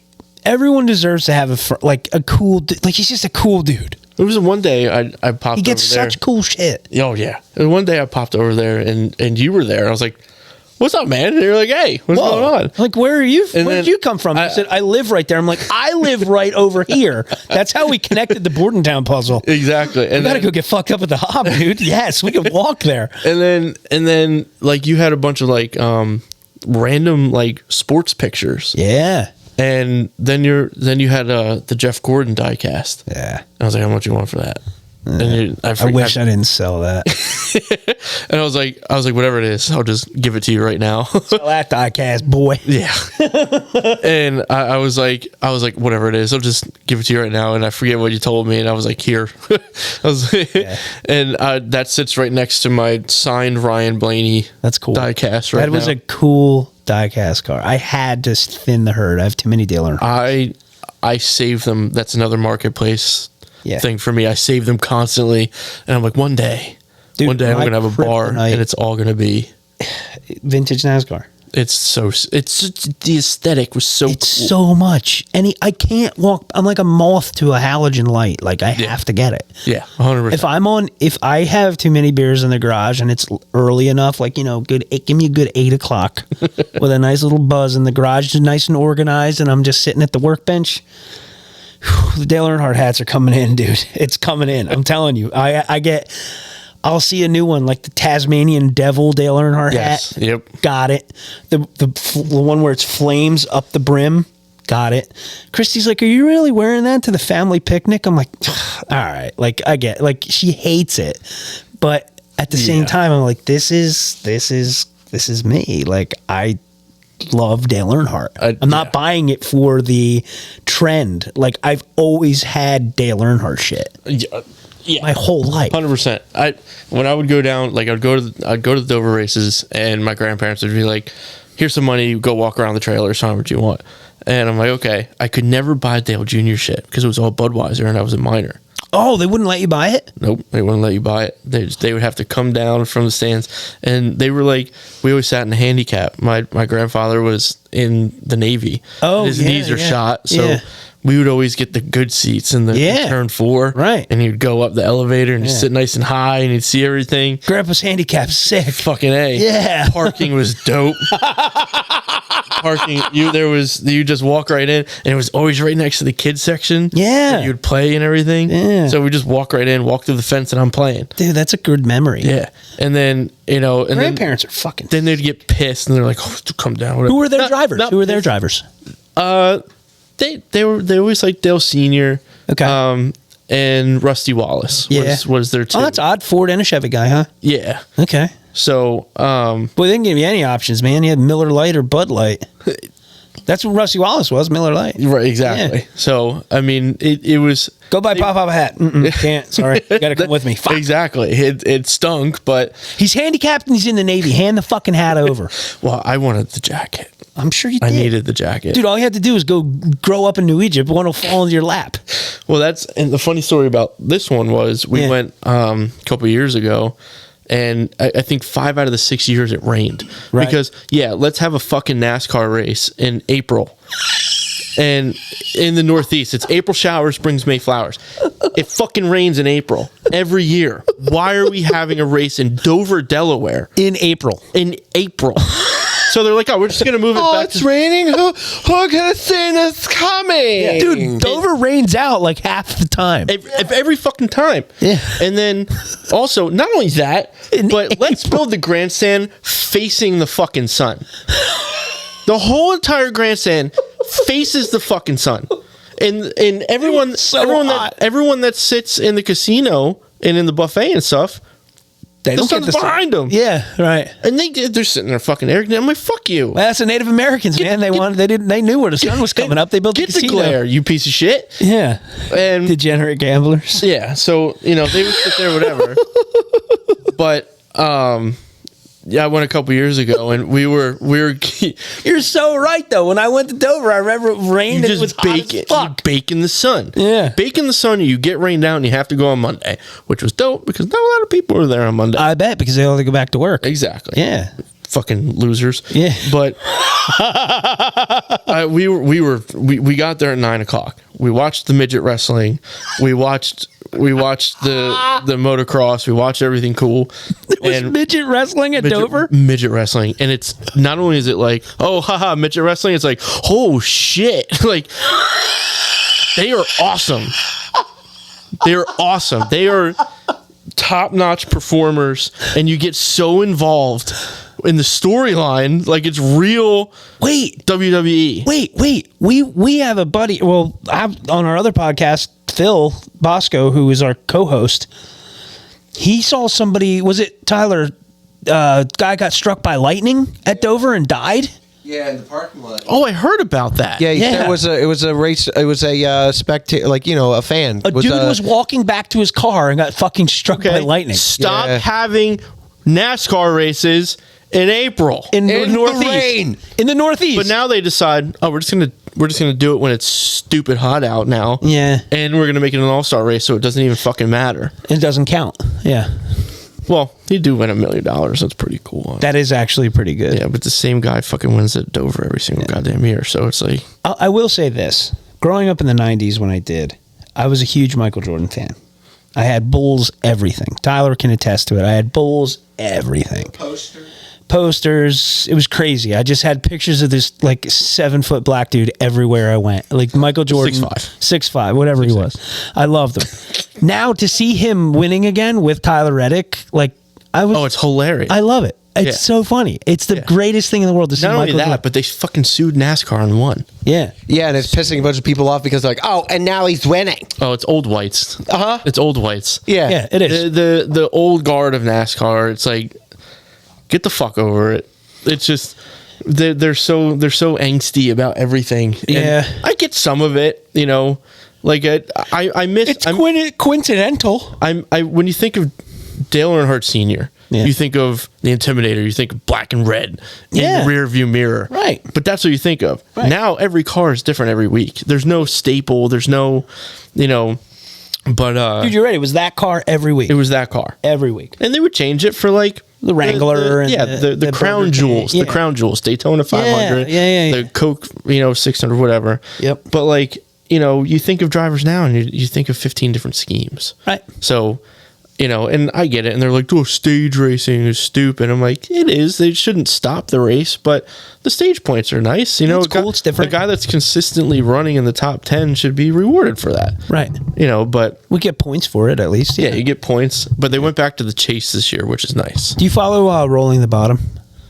No. He's a guy. He's just an Instagram page where he just interviews drivers and interviews dudes. Just a guy started out a NASCAR fan page, and then I think it was Martinsville. NASCAR just gave him a press pass and he was like able to interview the drivers. That's sick. It was cool because I follow him, and what he does every week is the top 5 paint schemes of the weekend. Yeah. Whether it's cars, trucks, Xfinity. I still call them Busch and Winston Cup because I just can't get out of that loop. Yeah. But it's Craftsman Trucks, Xfinity. Is it? No, it's not Xfinity. It's O'Reilly. And then it's whatever the Monster Energy. Yeah, Monster. Yeah. So he'll do the best paint schemes out of them, and it's just this cool, like it's good, honest content that finally like got that recognition. They're like, this is just a dude that, and that's what I see with NASCAR fans. There's very little like hatred, like fuck the Giants, fuck the Patriots. Yeah, it's a good, but it's always a good camaraderie because like. There's 43 different teams. Like you still respect Kyle Busch, even though he's like the guy that you want to hate. You still think, dude, he's a good driver, right? Like people that hated Dale Earnhardt, people that dislike Carson Hocevar, you still respect. He was so hated at first. Dale, yeah, yes, because of course he just drive into you, and they're like, "What the fuck is he doing?" Yeah, there's a race where he actually spun out Terry Labonte. Mm-hmm. Yep, Darrell Waltrip. He couldn't stand him, dude. So Christy is always like, oh, another Dale Earnhardt shirt, another Dale Earnhardt hat. When that documentary came out, we lost Dale Earnhardt. I'm like, you're going to sit down and you're going to watch this. You're going to realize all this shit that's happening. I watched it live in my basement with my dad. Yeah. Like we were watching it at my house. Like that race. We would watch the Daytona 500 all the time. We would watch Monster Trucks all the time. I remember being way too big, laying on my dad's stomach watching Monster Trucks. And my dad liked Dale Earnhardt, so honestly, as a 8-year-old kid, you're like, well, I fucking jelly donut that right into my head. My parents never really watched. It was my grandparents and like that's some cool extended that you family. Yeah, and it's like I just got into it and I started going. And I'm like, this is like the cool. But people don't understand. Like I've brought people that like don't even like NASCAR and they want to go to the NASCAR races every year. 100%. Because it's not just a race. You go there at 9 a.m. The race doesn't start till 2:30. Yep. You got concerts going on. Yeah. Again, midget wrestling. I ran out of beer in my cooler backpack. A Busch Light was $2. Yeah. And you get to bring your own food and drinks into the stadium. That's the coolest part. Yeah. You just keep getting bring whatever you trashed. want. I brought a pocket knife in by accident. You don't need a pocket knife, but I brought a pocket knife in by accident. You couldn't bring it anywhere else. No. Any other sporting event. And, NASCAR's encouraged. But everyone's just so nice. Yeah, and, I just, like I said, it's not two teams button heads. You couldn't bring a pocket knife in the Madison Square Garden and watch the Rangers play. You'd get thrown out, man. You'd be in that little jail by Grand Central Station. I have to say, I was just telling the story, I think, yesterday. I'm a big Devils fan. We know that. And Nicole, when we first started dating, she is a big Eagles fan. I'll have to take. They keep hitting me up for tickets. I'll take you. Yeah, we can go. Yeah. But she's a big Eagles fan, and so she rooted for Philly by association, but likes the Predators. Right. If you want to go to a hockey game, she would just go root for the Flyers. Right. So we went to both home openers. They both played each other, which is kind of a good thing, though. Like she'll go with you to enjoy it. Yeah, well now. I like their helmet. Now she'll root for the Devils, and she still roots for the Predators. But we went to both home openers, and like I always knew Philly was going to be hard to go into. Yeah. And it should be. As an away fan, that's the fun of it, is the banter and stuff. I mean, it was so fucking miserable. It's the Octagon. It was so miserable going there, and everyone was nice at first because I'm making self-deprecating jokes. I know where I am. Yeah, self-aware. They start singing "Fly Eagles Fly," and I said to the guy, "Oh, it's my worst nightmare. I'm a Giants fan too." Yeah. Every single goal, the words and the shit talk got worse and worse. And it wasn't just like, oh, fuck you, blah blah. It was suck a dick, pussy. Like I'm like, whoa, man. We were just laughing 5 minutes ago when it was 0-0. Yeah. And then 4-1 came quick. Yeah. And I was like, well, this is gonna be I'm walking out, and it was my wife was catching heat. Yeah. And I'm like, she's wearing a Flyers jersey. Yep. And then she came to Newark. She didn't wear a Flyers jersey. I wasn't going to allow that. That would have been a bad idea. Yeah. But even still, she saw the way we had tons of Flyers fans around us. Yeah. She saw the way everyone treated them. And it was fun, like back and forth. And I was like, yeah, we're never going back to Philly ever again. Yeah. I just can't do it. Tyler's godmother is one of the executives for the Devils. Like she is the CEO's assistant or something? No, the owners. She works in the owners. She is the executive administrator for the Devils. So anytime, like her job is very important. What she does, so like you don't really think about it, but how many dudes from Canada have to have their paperwork to go to America, and how many dudes in America? She's the administrative side of all of the work visas and the legality, and she's got to make sure everybody's paperwork is right. Like she's been there for 35 or 40 years. Oh man, I don't even know her name. Marie Carnevale. Why would you say her name now? I got to edit it out. Why?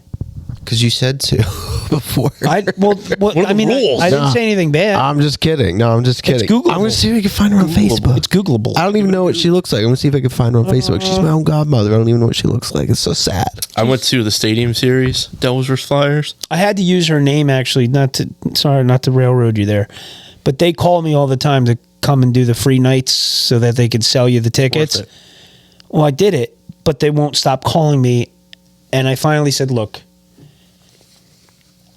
I will come to the game, but I'm not paying for it if you want me to do, because they want me to do content. It was a creator night. There was like other people there like that do videos. Yeah. I was like, that's different. You're not going to sell me on a fucking suite to film with my friends and then have me pay for it. I almost got the deal of a lifetime doing that. How? They told me they gave me a set price. They said for 2 tickets. I'm like, that's weird. That's pretty affordable, honestly. And they gave us these seats, and it was like the glass cut off 3/4 of, like the glass railing cut off 3/4 of the ice. Wow. And I'm like, well, this kind of sucks. And I told him, I was like, this isn't great. Yeah. He goes, well, how about I bring you over to the side where we shoot twice? I'm like, yeah, down for that. That's fine. Gave us aisle seats, Yeah. 2 of them. And I'm sitting there looking, I'm like, man, this is a really cheap price. I might do this. Yeah. And come to find out that it was for 1 seat, not 2. But they put 2 in the quote. They put 2 seats. And I was like, yeah, I think I want to go through with this. And they're like, okay, what's going to be this much money? And they doubled it. I said, no, this is 2 seats for this price. I want to pay this.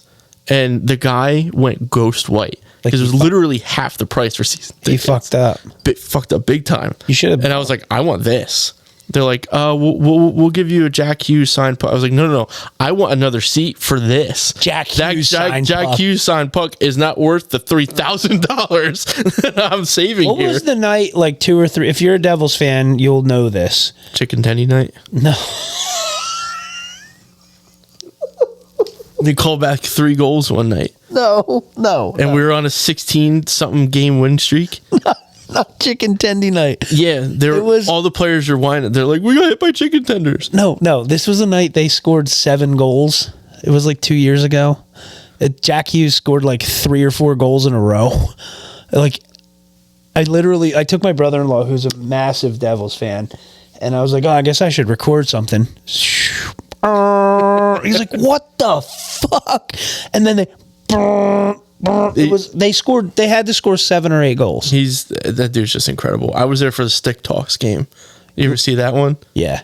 He scored an incredible goal in overtime. He just chucks his stick over the ice, and they made a beer, the Tom's River Brewing Company. Yes. Stick chuck or whatever, yeah. Yeah, that was delicious too. We talk about like your cross disappearing in your picture. Hey, Tyler, remember last year I got tickets from my boss to go to Trenton Thunder on my birthday? Oh, yeah. No, And I think it was 2 years ago, but yes. My birthday is 6/18. We went to the game on 6/18 or 6/17, and the score was 6/18. That's wild. Remember that, Tyler? And it was the first time I went to the Trenton Thunder after my grandma died, and I used to always go to Trenton Thunder with her because she got tickets to her church. That's crazy. It was the first time I ever went, and the score was 6-18. I was just saying, my mom and I were talking this week. My grandmother passed, and she was on hospice at home. She had cancer, and she liked NASCAR too. No. Okay. Her last blood pressure reading was her birthday backwards. Whoa. It was weird. Whoa. And I did Relay for Life, and like that was my number. What the fuck? You did Relay for Life at New Age of High School?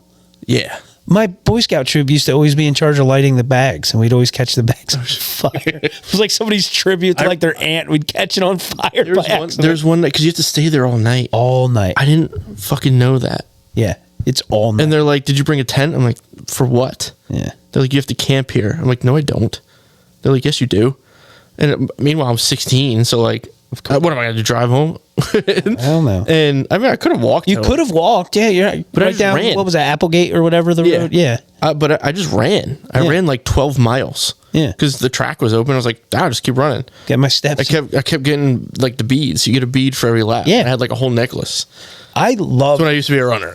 I loved the relay for Just life. to clarify things, because I wasn't always. Yeah. So bad. I mean, remember when you were a little kid and like running was the sickest shit in the world? I was a cross country runner. Yeah, that was the fun. I ran an 18-minute 5K. Yeah. And I can't even. I went to the Relay for Life where they did all night where it's around the Yeah. track and you I can't. don't even know if I can breathe properly for 18 minutes straight at this point. Yeah, but my Boy Scout troop used to light those bags, and every once in a while we would catch one on fire. Yeah. Fuck, this is so much. That's so dangerous when you think about it. It's like you're just lifting this like ball of fire and paper into the sky and be like, In the name it'll of be cancer. fine. No, they were all And then- bags and then- around the yeah. track. Yeah. You just Oh, have to- those. People would buy a bag. Right. People I'm would thinking buy of a the bag. lanterns that people would let fly. no. Yeah, they would just light them around the track, but like, They would blow over in the wind. but you have stupid kids running around a circle of fire. But you would Like buy a it's some bag. seance. I felt bad because they would buy it cancer. like they'd like R.I.P. Aunt DeLorean, or whatever. Aunt DeLorean. DeLorean. There's the podcast. There's the episode name, Aunt DeLorean. And I'd feel bad because we'd catch it on That's fire. how Don got West Nile. Sorry, it's so, From his Aunt DeLorean? no, from using the DeLorean. From using it to. Oh, Yeah, because in 2018 or 2008 or whatever, there was an outbreak in it. yeah. like Wait, and- what was the other? The swine flu. Swine Yeah, flu. my wife had swine flu. I was like, "What do you mean you had swine flu?" She had it back in the day. Yeah, she was like, "I had Damn. swine flu." I was like, "I thought that was not I thought fake." it was like a but- third world thing or something. Yeah, it's like not fake, but like, Like the bird Ow. flu. yeah, Yeah. How did you? Like, How? you know who, like, I would picture somebody like the guy from River Monsters or something to get West. Yes. Him? But that Yeah. but that would make sense. Jeremy Wade. Yeah, while he's actually at the fucking Nile. Yeah, he's in the Nile. West of it. Yes. Not He's in Don the Nile. from Willow Barn. In the West. West of it. That show. The Wicked West and East, bro. Hold on. Her sister was a witch. Dude, that show, River Monsters, is sick as hell. Yes. That is one of the And he has greatest TV such, shows of and he all has like time. such a gentle delivery in his voice. Yeah. It swallowed my arm whole, Dude, and I brought he- it to the surface for the villagers to observe for themselves. Dude, Like, the freshwater stingrays in Indonesia, he tracked these rare type of stingrays that get trapped in this waterway, but they don't stop growing. So he goes to this village and they're like, he's like, so I'm here to try and find a picture of this. And he shows a picture and I'm like, God, I got squall. Like, it's like this devil thing to them because you can't see, they don't come up. They don't come up to the surface. so they're there's like, a legendary rumor things of like Yeah. one that ate, because they're big enough to eat people. Is that where the devil rays come from? I guess so. That's funny. You know what freaks me the fuck out is, you ever see the skull of a hippo? No. Dude, it is. Have you ever seen? But have you? I'm gonna look it up. Yes. Look up the skull of a hippo. Their teeth and then are tell way me, bigger. Tell me you would think that's a fat fucking animal. He's not actually fat. It's all muscle. Yeah. Now I think about look up the skull of a hippo. Now, look up the skull of a hippo. Think about what a hippo looks like, and then think about dinosaurs. Yes. How And do you're we gonna know? tell me we know what a fucking teeth? No, we don't. No. No, we don't. And we Right, dude? yeah, that's horrifying. It looks like a That is an T-Rex. alien. Look up Jamie, look up Jamie, pull it look up a 3D recreation of what a hippo skull would look like if we created it, if it was like prehistoric. Prehistoric hippo skull. Right. Okay. But and then that's like one thing, my brain goes too big and it freaks me out sometimes, and I'm like, that's not what a T-Rex looks like. I don't think that's not what this looks like. And how do you know? But they know the How do you colors, know though. it? How? How? When we find like 10% of a skeleton. Tyler and I, the one time we had edibles, Tyler had a little edible. This was years ago. Do you remember us talking about the frogs? Yeah. Not the frogs on the podcast. We talked about they're back in dinosaur times. Frogs were the size of basketballs. Yeah. And I remember saying, What? I don't remember this. I must have been really high. That tracks.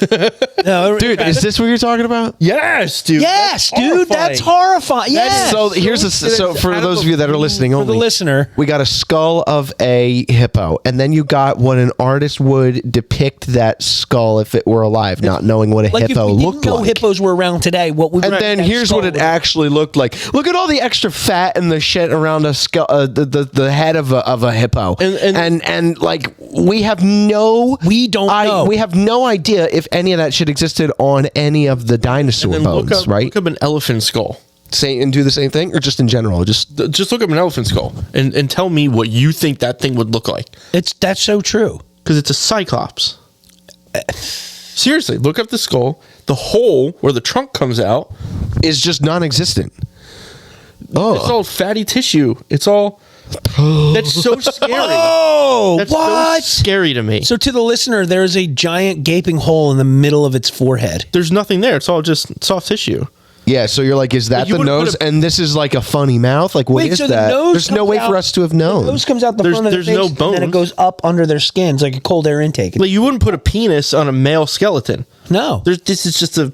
it's just an just a area. thing. Yeah, it's a pelvis. Everything would look like a female. Yeah. Well, that's how they know if a male or a female because the pelvis on a female yeah. is broken. So, But we know. or not broken. But we know dudes have dicks. So right. There you go. Yeah. we know humans. Truth. Highlight reel.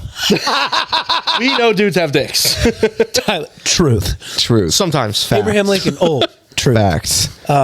Yeah, no, that you're right though. I mean, unless you have some sort of like imprint of the skull of the skeleton in the fossilized, layout where you could see. We know what it would like. There's some skeletons of dinosaurs where they have some feather imprints around them, right? Yeah. So you're able to see like, oh shit, this thing had feathers. But like, if you don't have those contexts, you have no idea what the face of some of these animals look like or what appendages that were coming off of them and How stuff. dumb are bugs though to get caught in amber like that? Like, oh, sap.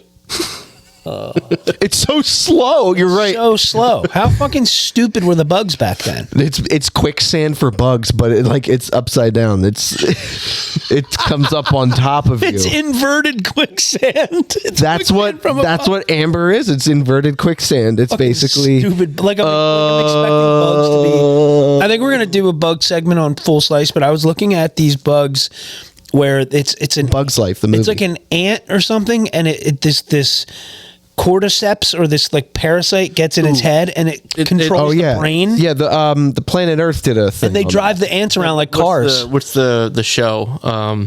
Planet Earth. No, the zombie show in the game. Walking Dead? No, the game. Why am I drawing such a blank? that. The zombie show. No, look up. I keep telling Is it a you, movie or is it a game? it's a game and a show. The Last of Us. The Last of Us, yeah. Yeah, it's all cordyceps. Really? Okay, that's so interesting. this gets So in the that brain of the ant. oh, so they're using a real life Yeah, so that's what element, and that's what makes it scary because that could can't almost get into be true. humans yet. Right. Yet, But they're gonna. I mean, swine flu happened. They're fucking gonna. And I don't like it. Is that Hey, the one maybe where something can take a crack at driving this around and see what happens. is that the one where the fungus like starts growing out When of it the head? dies, it grows out of its head. It It gets in the brain. The ant, there's like an acid in the brain's ant or in the ant's brain. Then it drives it around like a fucking car. DeLorean. And the brain's Aunt DeLorean. Aunt DeLorean. Aunt DeLorean. That's the name. Strikes That's again. the title episode. That's the episode title. Every once in like when we do the episode, we always think of like a random part, and we say that's the Yeah, what was the last? Mr. Vegas. yeah, Mr. New Vegas. Mr. Yeah. New Vegas New was It yeah. feels a good time, man. Yeah. But yeah, I think bugs are pretty cool. We don't give them enough credit. Yeah, but also we don't need all of them. You ever get stung by a bee in the yard, like a honeybee? Yeah. It Ow. hurts so I fucking bad. But I watched- feel bad because they die. I watched a girl in school get bit by a carpenter bee. Bit. I mean, they can. Oh yeah, they don't. Oh, does it like this They can thing? drill a hole, perfect circle. Yeah. Wood. There was What one- they can do to you. There was one flying around my daughter's playhouse, and I was like, "Shh, go inside." Yeah, ever since then, I've had like an aversion to them. They're My wife's huge. like, You're they don't- right, my though. wife's That's like, a they don't- good point. They're like, they don't sting you. I was like, do you see what they fucking do? Do you see what they do? Because they can drill a perfect hole in wood. What do you think they're gonna do to your skin? We had all last year. We had murder hornets. Like I don't know if they're actually murder hornets. No, but the big, but they are to me. the big hornets, They right? sound Like the like hummingbirds. 2-3 inch long ones. Yeah, but they come out at night. Not the cicada killers. Oh, that's what I'm thinking of. Because they're like ground and they'll hover. Yeah. These things flew. As soon as they saw my spotlight on the back of the house, they were bonk, bonk, bonk, knocking into my window. They're big. They're this big, and I would put my flashlight, like record a video, and they would just swarm. Hell no. Dude, remember in Within Tennessee? seconds, they were on there. What was in the window? Is So, it the dude, katydid? We rented a really cool Airbnb in the Smoky Mountains. Sick thunderstorm. Oh, we would get in the hot tub hammered, dude. We'd go get moonshine, and we would come back. And that's when the girls were drinking too. Courtney and Christy were having drinks with us. I was like, please tell me there's girls in the story too. Yeah, right. Yeah. Yeah. Courtney and We get Christy so were- drunk together in the hot tub. Yeah. Just off moonshine. And we were literally sitting in And the just hot tub dish. about how nice this is, and you just hear. yeah, no. And we look up, dude. It was a fucking bee that looked like it should have had a saddle on it, and it would just like flying in. Yeah, exactly. Actually, we took a cup. And it was a screened-in porch, so once it got in, it didn't know how to leave us. We didn't know how to get it the fuck out. No. Okay, another scarred story. You ever heard of a Dobson fly? Adoption fly? A Dobson fly. No. Dobson, we got Dobson here. They get Another about, defunct car brand. they get about this big. Here, around here. They usually don't hit like fully grown here. 'cause Dobson fly? A lot of things eat them. Large, harmless human, harmless my to humans. fucking dick hole. That is aquatic insect. It is not harmless. Is this it? Yes, that is not harmless. You want to know how I know? How do you know? It's drawn blood. That's not harmless. It's not harmless. Now the males have the big long pincers, and they don't really. I don't think they have enough power. But the Okay. females have those little tiny ones that look like serrated knives. Brother, ooh. Dude, they get. I see what you're South talking about. There's Africa? long hooky pinchers, Yes. but then there's other ones that are a little more straight edge, like this. You don't just Here you just learn about those. Yes, you don't just learn about. You experience those. Yo, I said when I was like Ew, 4 years dude. old, I told my parents, I was like, there was something on my foot when I was in upstate New York. My family, my great aunt owns a cabin up there, and it's in the mountains converge. You can see where the plates go like into each other. oh, that's cool. Wait, so they don't come around. We used to go to the Adirondacks, But they usually don't get like a lot of things eat them around here. Like we have tons of birds and stuff. Like when you're up there in like the wild and there's plenty to eat. Whoa. You know what I mean? They can get big. yeah, I know. Here what you there's mean. limited spots where they can, so they don't get as big here. But if you use like this is so fucking nerdy, but if you take like water droplets and put it in a microscope, you can find their larvae and their heads spin like this because they're literal fucking Satan bugs. I love this. And dude, I got bit. They're like little bug sperms, like They're horrible. Like I said, Spinning You around. don't just learn about them in school. Like you find them and go, "What the fuck is that?" Why do we learn about the bugs around us? I don't know, but Why am I learning about cells like I'm going to run into one day? yeah. Let's learn about mitochondria as a powerhouse of the cell, but not the killer Dobson flies running around literally everywhere. Yeah, and that a carpenter bee can hurt you. Yes, a lot. A lot. lot. The murder hornet or whatever those not the murder hornet, the cicada killer. My mom got stung by one of those. Well, they'll get your ass. Yeah, it got stuck in her shirt and stung her on the stomach. I feel like a bad son. I don't remember that. You had already moved out of the house by now. I think I was the last one left. Shit. I was the last one left in the house at Fucking that point. asshole. And it left a welt on her stomach like 4 inches in diameter. I caught a murder hornet in the garage, so I put it in a cup and I put it in the freezer, and it killed it. Obviously, I just left it in there until it died, and I wanted to push. I pushed on its abdomen thing.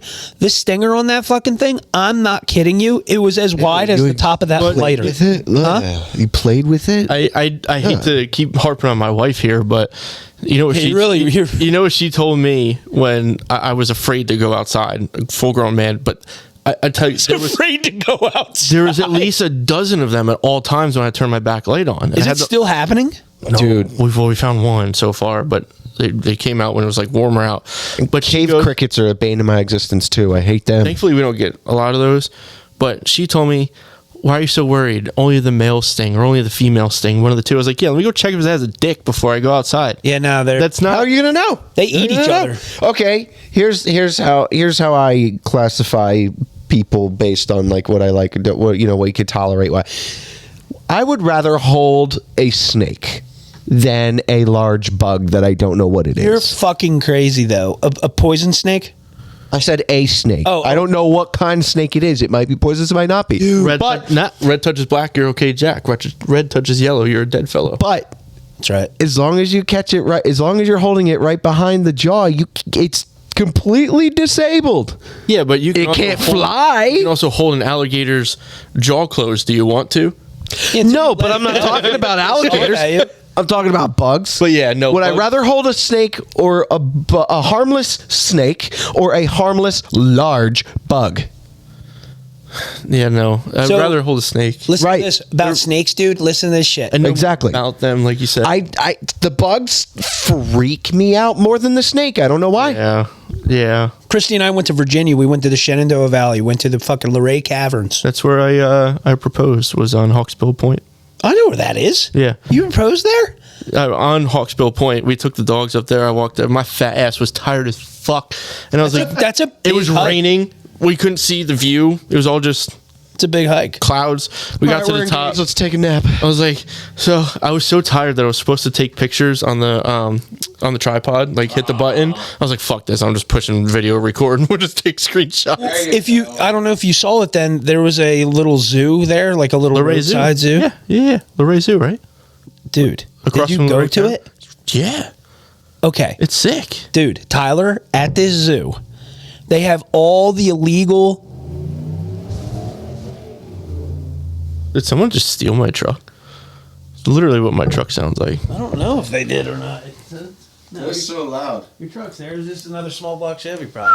But anyway, this fucking zoo had all this. This zoo.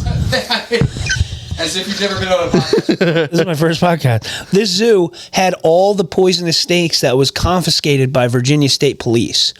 So you're literally a piece of plexiglass away from like a hog nose. They had sidewinders, pit Like vipers, this fat. shit that if awesome. one of them got out, it could kill. It would ruin everything. Did you see that video online where they take like a cup of human blood and drop venom into And it it? turns into Instantly jello. coagulate. Jello. Yeah. Yeah, instant jello. Like, no wonder you instantly swell up and die Yeah. from one bite. Good Lord. I stepped on a snake in Tennessee fishing one time, catfishing, and I didn't know I stepped on it, and I just felt on my shoe, my Yeah. boot, and I'm like, damn, it felt like a stick broke, and I looked down and it was a copperhead. Trying to bite you. Whoa! And I went with my other foot and flung it into the lake. It was Dude. flinging a snake is actually pretty funny because they turn into broom handles. Yes. because. See the video? they of people- helicopter into the it's water. It's literally like throwing a drumstick. like a, Dude, I'd tell you what though, at the Luray Zoo, there's insane animals. dude, it's awesome. It is so cool. My- And it's fucking bullshit too. It's just like, yeah, here's $8. There's a monkey that's just gonna walk throw in. shit at you outside. Yeah, hilarious. It's They're like, hilarious. just be careful. Yeah, just don't go too far. I got shit thrown on my brand new shirt Yeah. from The guy that worked there, and I forget if he was the owner he was just like a major part of it. Super, super, super nice guy. Extremely knowledgeable of all the animals. My son was obsessed with eagles at the time, dude. Yes, mostly because they drove it into his head Yeah. about the Eagles watching football, whatever. Right. Big deal. dude. Eagles are fucking sick though. Like, let's be Eagles are honest. cool, but I was like, oh, Jack, look, buddy. I was like, what is that? He's like, E, because you go E-A-G. Yeah. But he would go eagle. And the guy comes up behind me, he goes, fucking scavengers. I was like, what? Whoa. He goes, they're the vultures of the Hawks. Or of like, I was like, Oh my God. Oh. I was like, do you hate? He's like, yeah. He's like, Like Giants fan. He's like, yeah, right. in Virginia. He's like red tail hawks and golden eagles are the real hunters of the wild, and I'm like, whoa, Peregrine falcon, I would argue. yeah. Well, but I was like, I have never heard somebody have beef with An eagle. a bald eagle before. Eagle fuck that guy up. But that's what I'm saying. Like, I've never heard somebody talk bad about a bald eagle. Well, they're And, sick. he's like, they just scavenge. They're vultures. I was like, oh. They're a symbol of our country, sir. Yeah. I was in like, Virginia. I was like, I'm so sorry. Yeah. I think. Have you ever been to Chincoteague? No. I want to go. I think we were gonna go there one Christy day. and I think we're gonna go. We went. You did? No, we went as a family without you. Oh, Yeah, me, Nikki, mom, and dad went one year. you did? Yeah. It's when you moved out. We rode Asshole. around. It was probably like Right after Mom got or stung. something like that. Yeah, Mom 08 or got 09. stung. Kyle Like didn't 08 reach or out, so 09. we went to Shinkin. And Wait, was it sick? yeah, it was cool. We rode around in the water on a airboat, and You went on an airboat went ride? on an airboat ride, and we saw the wild horses running around. It was pretty cool. They swim apparently. Like, Probably not well. I mean, do you ever watch those videos of people shoeing horses, like cutting their hooves and stuff? Yeah. Why is that so captivating? I don't know. It kind of like freaks me out a little bit. I don't like it when they're Looks like it should shaving hurt the. them. Yeah, I don't like a when lot. they're shaving the hooves, and I'm like Yeah. afraid they're gonna I get too don't- close. Yeah, I'm like, oh, I you're gonna feel get- it. You're gonna get fucking rocked. I feel like I feel it. Like it makes Yeah. me. I'm just Yeah. waiting for them to get fucking nuked out of Yeah. nowhere. I always think because like I almost root for it. yeah, Like, don't do that to them. fair here. I've seen it up close in person. You know exactly when. Yeah. And I always feel like that same feeling like when I'm cutting my dog's nails. Like, My wife does it, but she was a vet tech, and I just, you know, something not normal for people. great sentence. Very normal for us because my wife's a vet tech. What? We have boxers. Yeah. Anal glands are a very big issue. Right. What do you do to express them? If You give it a little squeeze. well, you take them to the vet, right? Usually to express them. No. I do our dogs. My wife does it at home. Yeah, we've had to do it before. She's like, "You got the Vaseline and gloves?" I'm like, "Oh, I don't want." I have to like hold the dog, and they're like looking at me. I'm like, "I know." Hold the Yeah, they tail have up, like you a squeeze under. Well, they don't have tails, so they just cause there's little nubbins. Oh, So- they have crop tails. Yeah, they have crop that's right, tails. that's right, yeah, so, yeah. but I said to my wife, like every Wait, single why time, Vaseline though? I never stuck my finger in the dog's ass. like, because you have to stick your finger in the dog's ass to express their anal gland. Not Oh no, mine. no, we go below the booty like this, like right here, and squeeze. to actually- it comes out. No, I guess it shoots I out. guess it's a different way. I guess there's different approach. Boxers There's must different have- I mean, you techniques. still cut. Yes, you still do that. There's but, different like, techniques. Yeah, it's not like you're fucking. Yeah, colonoscopy. Yes, because you have to leave room for it to come out. Why does it smell that bad? Don't know. It's the worst. Why is that a thing? It's the worst. Why is it a smell. thing? I think it's the funniest thing in the world when a dog drags its ass on the ground, except when it's my own animals. I've seen a fox do it. All right, cool. Big gulps. Did you ever see a fox drag its ass on the ground? I have. I have. Wow. I didn't know I was having a conversation with the most interesting man in the world today. Our dog did it in the snow one time. Gretel did it in the snow. It was funny. I remember that. But I Cool. think, Big I gulp. never thought we would have started with Kyle Busch and end with anal glands. Yeah, dude, you're almost at 2 hours. It's hour 45. No. Yep. Okay. New record. All right. Well, R.I.P. Kyle Busch. Hey, the Monster race. Jam's sick. The race this weekend will be interesting. I bet there'll be some kind of tribute at some point. Well, the Memorial Day race is gonna always be a big deal. so Big, like, sad. yeah. It's gonna be Coca-Cola 600. I think it is. I wonder if they still run his car. Oh, you know what? I would backup driver. What do you had- think he- would be the appropriate thing to do? I would say Well, knowing not marketing in NASCAR, they will probably run his car. I would say not run it. You still have sponsors. No, they ran Dale Earnhardt's car the next week with Kevin Harvick. They did. Yes. Yeah, it's Ugh. yeah, it's like what do you do? I think they changed the number to 29, and they kept the Goodwrench white car as Kevin. The same week. I wouldn't feel right running his car. Not the same week. The following week they ran Kevin Harvick. I'm pretty sure that's accurate. Dude, because What? millions of dollars on the line. They're not a company's Sponsorships, yeah.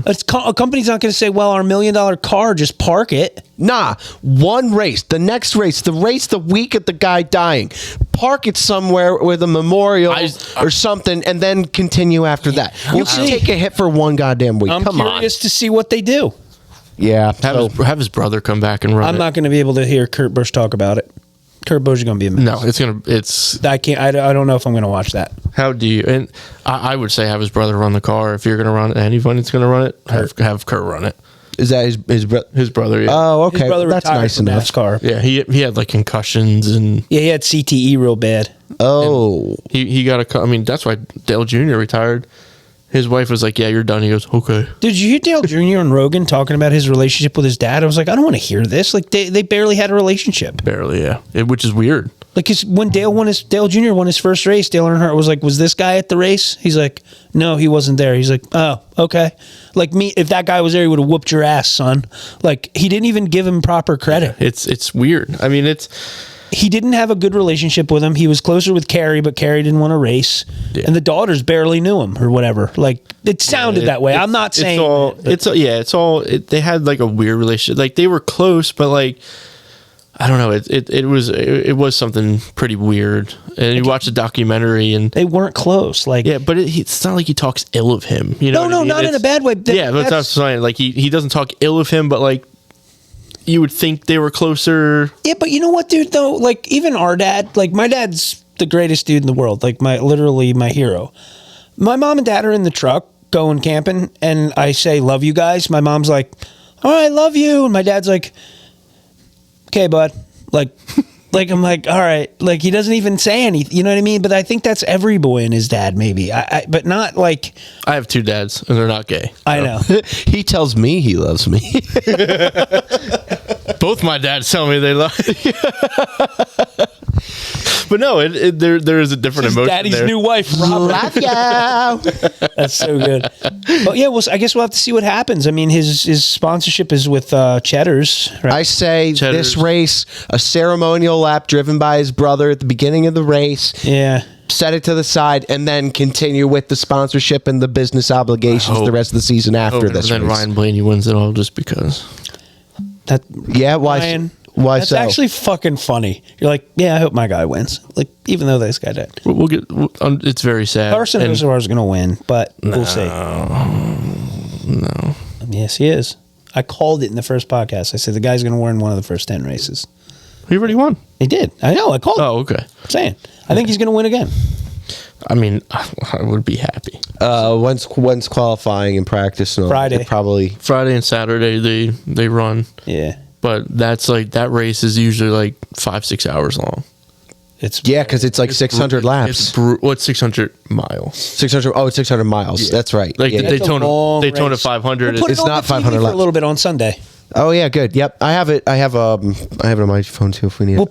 put the VC box out there and we'll run it. We'll watch it. Fun. Well, That's it. Thank you.